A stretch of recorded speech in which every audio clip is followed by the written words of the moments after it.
everybody, I am ARMR, and today was our first viewing, in a long time, for me at least, of Tim Burton's Batman. Today I have a guest with me, Heather. Hey. She's a great fan of mine and a huge fan of Batman, so I figured if I'm going to do this one, I gotta do it right. Gotta have the friend on, and we had a lot of fun watching this movie. Oh, yeah. I mean, admittedly, as geeks, we spent most of the time referencing other Batman material, but we've both seen this movie so many times over our lives that we could quote it like backwards and forwards. Oh, yeah.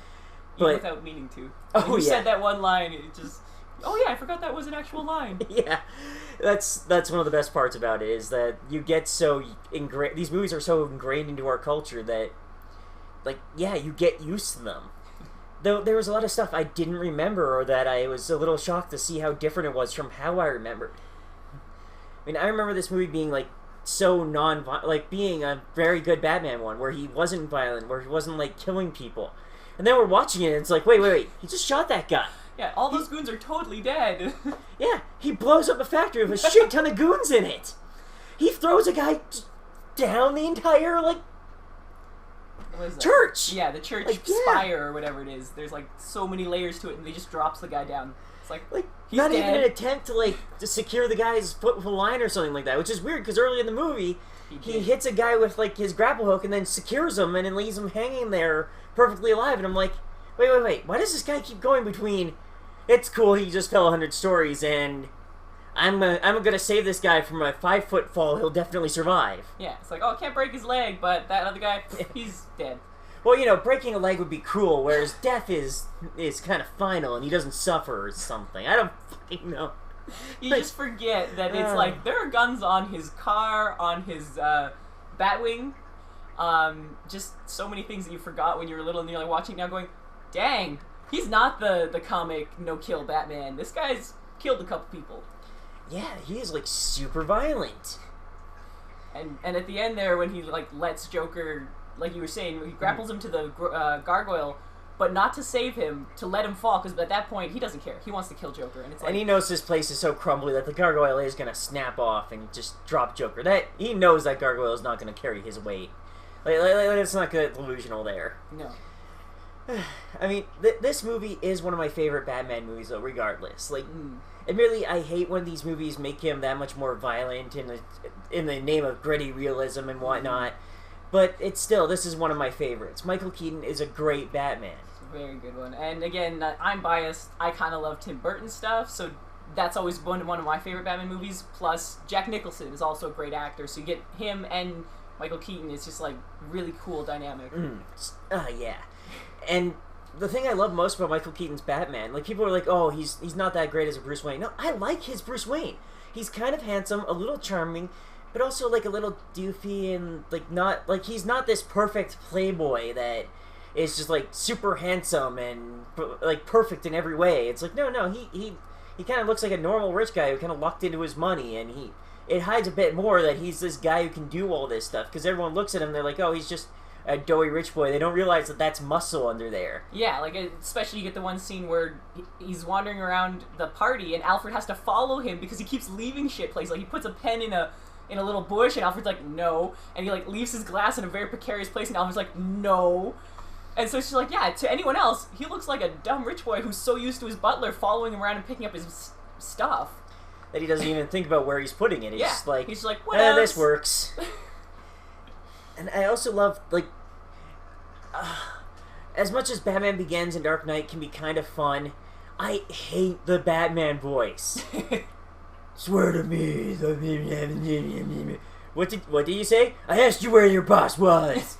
It's like, in this movie, like, he deepens his voice, but it sounds natural. Like, he actually practiced it instead of, like, a 5-year-old trying to be like, this is my Batman voice. Yeah, it's a normal voice, but it's still different from his Bruce Wayne voice.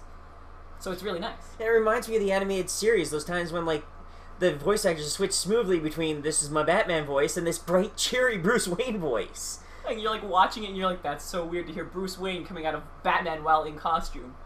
Oh, yeah.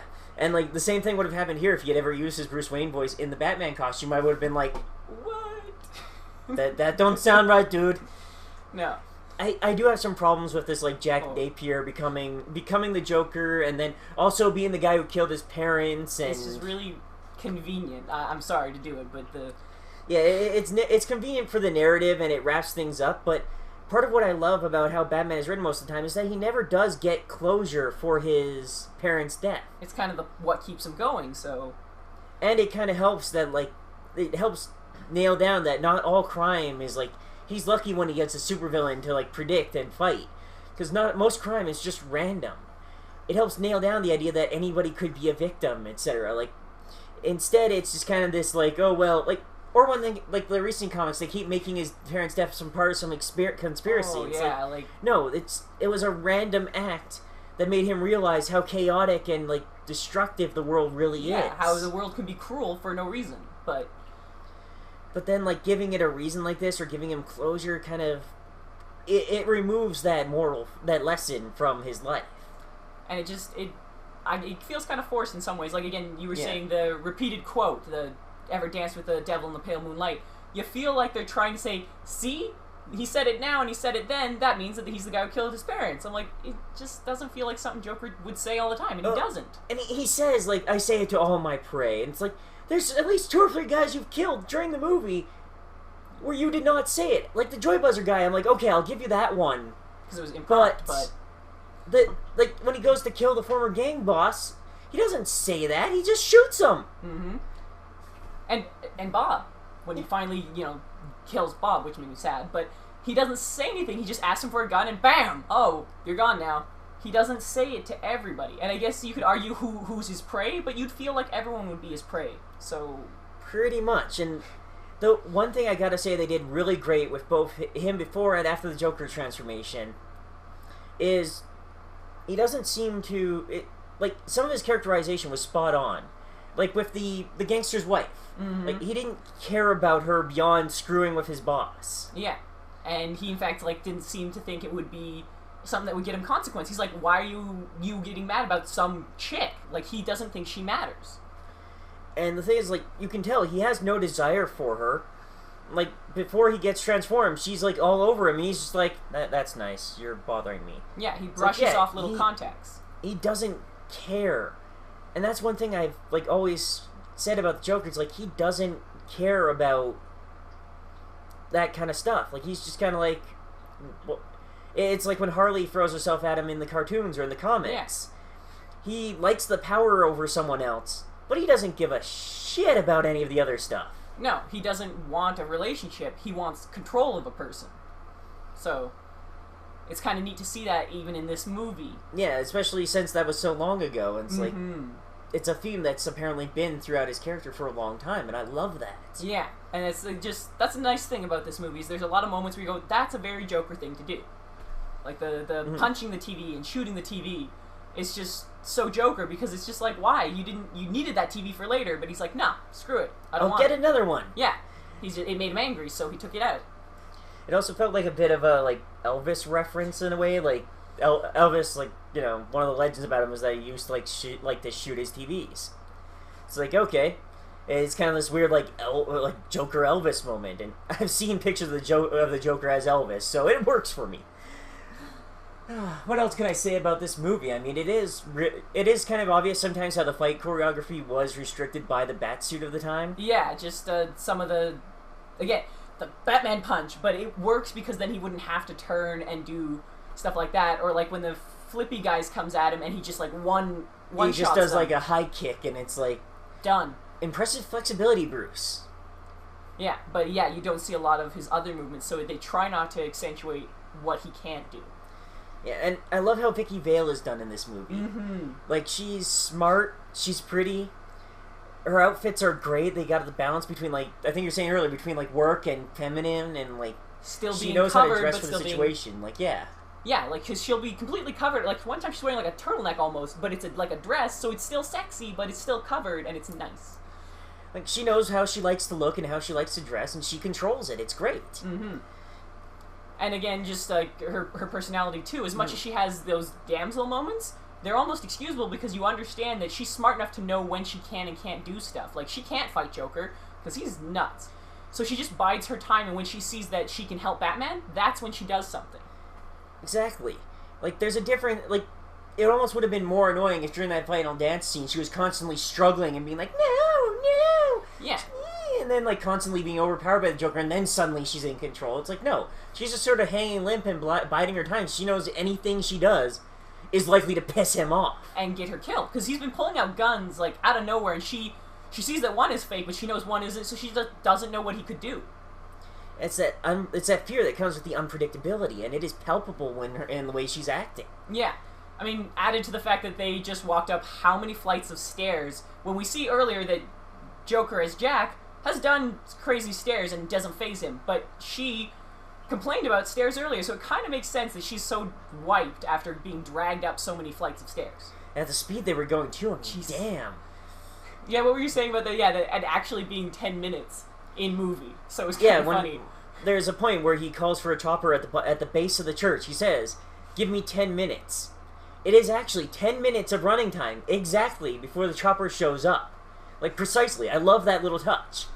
And you were saying earlier, the character Knox? Yeah. He kind of, like, he is a really well-written male character, especially surprising for the time this movie came out. Mm-hmm. Because he pursues Vicky through the entire movie. But at no point does he seem angry that she's constantly rebuffing him. Yes, he's constantly trying. He doesn't stop trying, but until, like, the very end, when she makes it completely clear that she's with Bruce. But he's always very nice about, like, he's not a creep. Yeah, he's like, just like, hey, you know, we should go on a date, and she's like, no, and he's like, okay, and then, like, right back to work. Like, he's not like, what do you mean no, blah blah blah. He's like, okay, I'll try again later. And even the one time that she does, I think it's near the beginning of the movie, she actually says, yeah, we can maybe go to lunch. He just goes, oh, I eat light. Like, he just tries to go with it, but he doesn't say, oh, means we're together. He doesn't seem to overly go for it like some guys do. So, well, and he doesn't assume that it's a date. Like, there's a lot of, especially in movies, like, as soon as a girl says, like, yeah, we can do lunch together, he's like, we are instantly dating. It's like, no, he's just like, okay, cool, let's do lunch sometime. Let's talk about, like, work and stuff and, like, hash things out. He, like, jumps right into the, like, okay, like, she just said lunch. She didn't say... Yeah. Like, and yeah. For most of the movie, she is telling him how she's with Bruce, and yes, he opposes it, but more so because he feels it's interrupting with her work, because she's clearly a business-oriented woman. So he's like, no, I'm concerned with my business partner being distracted about this crazy millionaire. So he, one, doesn't think very highly of Bruce because nobody knows much about him, which they prove. They say, nobody knows anything about this rich billionaire. He just hangs out in his house, doesn't do anything. So... Yeah, this is a very secluded Bruce Wayne. This isn't like multiple charity benefits a week Bruce Wayne. This is this one charity benefit, like, maybe once in a blue moon Bruce Wayne. Yeah, and even when he throws them, people, like, see him, but they're like, oh, there's Bruce, and there he goes again. And Vicky walks right up to him and goes, hey, do you know which one of these Jokers is Bruce Wayne? Yeah, it's clear that no one knows him that well. Like, there's probably some in Gotham who know his face, but a lot of people like, maybe don't. the mayor or, like, the commissioner or something, because he donates to them or something like that. Yeah, because you could understand her not knowing, because it's kind of implied she's new to Gotham, but Knox doesn't recognize Bruce by sight. He has to ask, oh, you're Bruce Wayne. He's like, sup, I want to be nice to you now that I know you're Bruce. Yeah, it's like, how do you know it's Japanese? Well, that's where I bought it. He's like, you're Bruce Wayne? He's surprised. And so you get that not everyone in Gotham knows Bruce's face. It does feel a little weird for me seeing that version of Gotham like this, where not everybody instantly remembers his parents dying. Yeah, because Vicky's looking for information on it, and she has to search hard. And Knox doesn't immediately know when she asks him about that alley. He's like, oh, look up what happened there. And then later he's like, oh, guess what happened there? Yeah, and so many adaptations, everyone knows, like, oh yeah, the Waynes, they were gunned down in an alley, oh, their poor son, blah, blah, blah. Yeah. Even when it's like 10, 15, 20 years later and Bruce has barely been in Gotham since then, they're like, oh yeah, that's Bruce. You'd assume people would forget, or at least not everyone would know. You expect those who were friends of the Waynes to remember and mourn it, but you feel like not everyone in Gotham needs to know about his parents. So it's kind of nice to see that in this movie. Hey, we're getting about the 15-minute mark. I mean, we could rant for hours if we wanted to, but guess we'll end the video about here. Thank you all for watching, and I'll see you next time.